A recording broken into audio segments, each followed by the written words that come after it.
Uzgojili ste presadnice i pripremili ste ih za sadnju. Biljke su izrasle na visinu koja je optimalna za presađivanje u tlo, ali nakon sadnje primjećujemo da se nešto čudno događa. Biljke koje smo posadili pale su na tlo. Šta se događa sa biljkama? Nakon toliko truda ovo stvarno želimo izbjeći.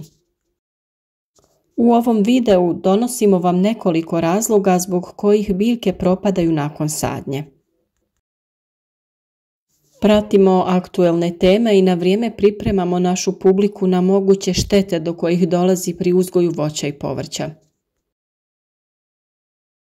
Ukoliko vas zanimaju ovakve i slične teme, podržite naš rad. Označite ovaj video sa like, a da bi pravovremeno dobivali obavijesti o novim aktuelnim temama, zapratite naš kanal.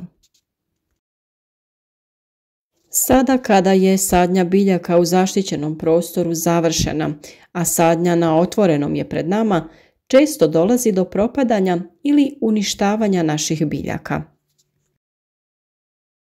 Do toga dolazi iz nekoliko razloga, a najčešći su uzrokovani gljivičnim oboljenjima ili štetnicima. Bilo koji razlog da je u pitanju, moramo reagirati na vrijeme. U videima na temu sadnje povrća uvijek naglašavamo da je u vrijeme sadnje obavezan tretman protiv bolesti. I sada ćemo reći da je prvi i najčešći razlog padanja stabljike na tlo gljivično oboljenje koje se javlja u donjem dijelu stabljike. Na tom dijelu je idealno mjesto za razvoj gljivica jer je vlažnost iz tla pogodna, a i temperatura zraka. Na tom mjestu stabljika postane mekana i ne može držati biljku uspravnom. Biljka tada pada na tlo, a daljnjim djelovanjem bolesti stabljika propada, nakon čega i biljka uvene. Nažalost, simptome ove bolesti teško je uočiti, pa se zaraženost primjećuje tek nakon što je šteta već napravljena.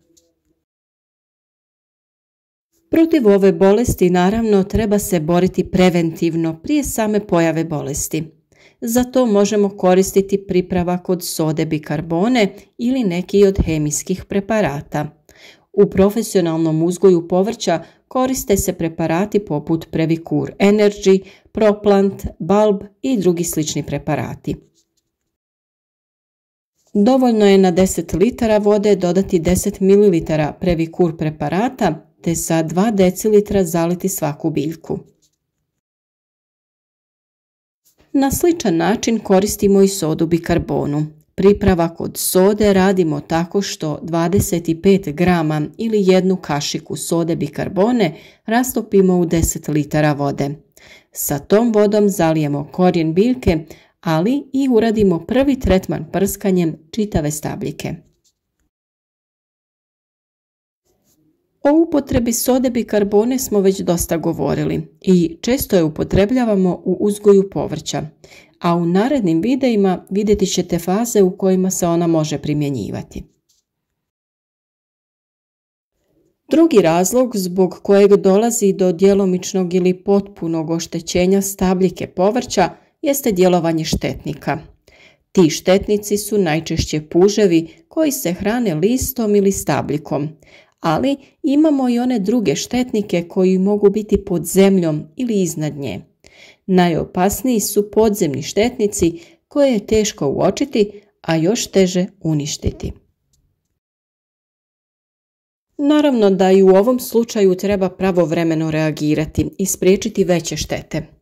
Puževi se najčešće kreću noću kada su temperature umjerenije i nema sunčevog zračenja.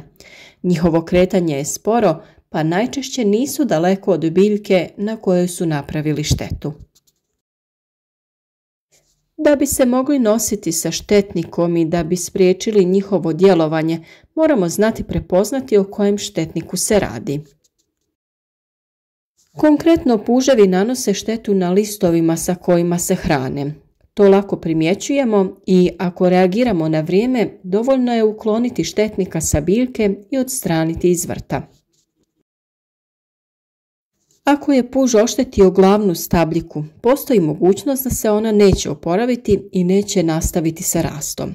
Takve biljke najbolje je zamijeniti sa drugima. Puževe možemo i privući mamcima koji ih privlače. Za to se može iskoristiti pivo koje će preko noći privući puževe.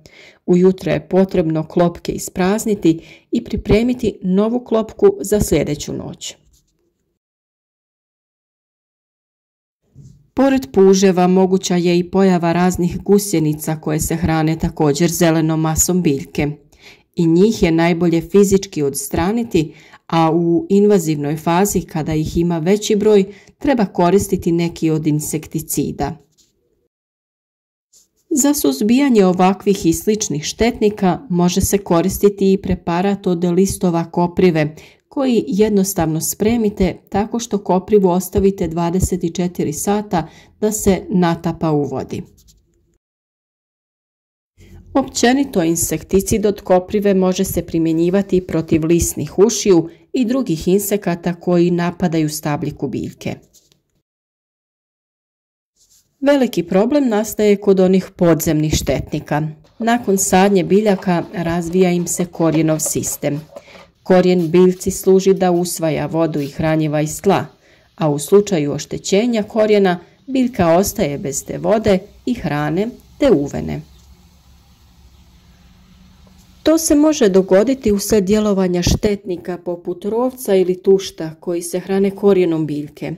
Njih je teško uočiti, ali prilikom obrade tla treba pratiti njihovu populaciju.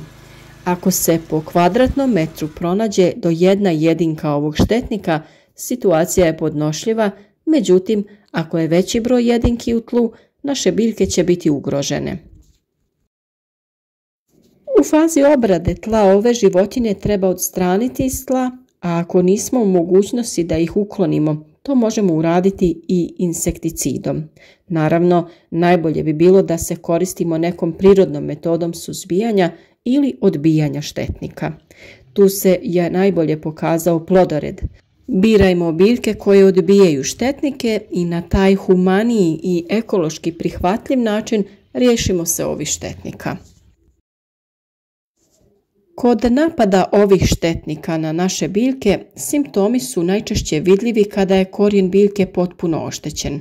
Sve dok biljka može crpiti malu količinu vode iz tla, ona izgleda dobro, međutim pri prvom sunčanijem ili toplijem danu oštećene biljke venu.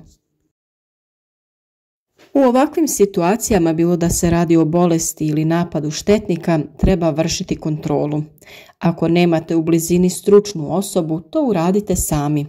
Dovoljno se dugo družimo i puno smo toga već naučili. Primijenite znanje i pobrinite se za vaše biljke. Prvi korak je da provjerite nadzemni dio biljke. Prvo obratimo pažnju na prostor iznad tla. Rekli smo da se tu najčešće razvija bolest. Ako je stabljika čitava i ništa se nije hranilo sa njom, tada je vjerovatno već mekana i tada se definitivno radi o bolesti uzrokovanom gljivicama.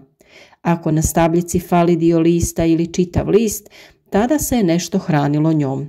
U tom slučaju treba provjeriti područje oko biljke jer bi u blizini mogao biti puž ili neka gusjenica. A ako je stabljika biljke čitava, ali biljka je uvenula, tada treba obratiti pažnju na korijen biljke.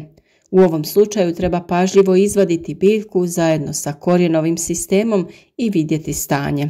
Ako se radi o nekom štetniku, tada se vidi da je korijen ispresjecan, ali tada najčešće se vide ili kanali ili ostaci korijena. Nekada korijenovog sistema nema nikako.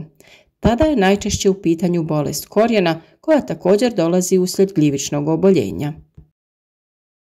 Pratite vaše biljke i redovito vršite kontrolu da bi što prije otkrili posljedice bolesti ili štetnika. Zaštitne tretmane uradite na vrijeme i ne prepuštajte ništa slučaju. Bolje je spriječiti nego liječiti. A mi se nadamo da ste dobili sve informacije na ovu temu, a ako vam zatreba neko objašnjenje, uvijek nam možete pisati u komentarima. Podijelite ovaj video sa prijateljima na društvenim mrežama kako bi i oni došli do ovih informacija i ne zaboravite ostaviti jedan like.